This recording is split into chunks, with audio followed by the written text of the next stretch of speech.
everybody, it is your girl, God's girl Ngozi. Today, we're going to be talking about 5 rules for dealing with your in-laws. 5 rules. You know, we all struggle with our in-laws. Each and every one of us have in-laws as far as you're married. And we want to get along with our in-laws. As a matter of fact, we want to be favorites. You know, we want our in-laws to love us. But sometimes it doesn't always work out that way. So how do we deal with it? 5 tips I'm going to be sharing with you today to hopefully help you. That will really help you if you apply it. Tip number 1.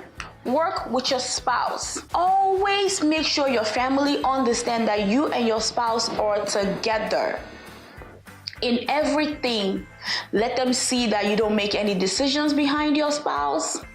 As a matter of fact, when it looks like they're trying to go behind one to get something from another, you make it clear that I'm going to discuss with my spouse. For example, if they ask you, can you give me this? You tell them, you know what? I'm going to ask my spouse, I'm going to check with my spouse, and I'll get back to you. That's a way of letting your family know that you are together. Tip number 2, set boundaries and limits. Set boundaries and limits.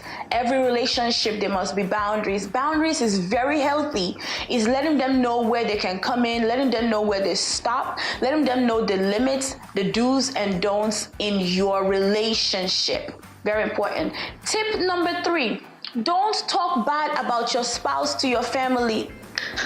Never do that. And a lot of people do that. A lot of people do that when they have problems in their relationship. They go to their mother, they go to their father, and they say all sorts of bad things about their spouse. And you're forgetting that at the end of the day, you're going to be the one to hear it. They will use that against your spouse. And when they are using it, you're going to hate it. You're not going to want to hear it because you've forgiven him.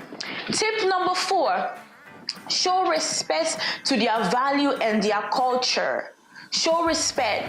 In today's world, a lot of us are getting married to people from different countries, different languages, different cultures. Show respect, even if you don't understand it. For example, I'm married to a Ghanaian. I don't speak Twi, but I tag along and I respect. I figure out what's important to them, or what are the do's and don'ts, and I try to respect that. I try to just, tag along with it.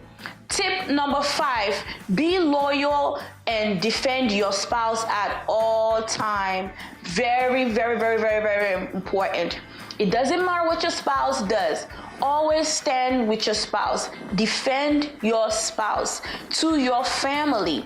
You can go back in the house and correct your spouse and say, hey, you know what? That was wrong. But with your family, they need to see that you are together. They need to see that you are standing with your spouse. Very important. If you don't, they're going to try to manipulate you and cause confusion. You're still hanging out with your girl, God's girl Ngozi. Love on me and I'll love on you. And if you don't love on me, I'm still going to love on you. Have a good one.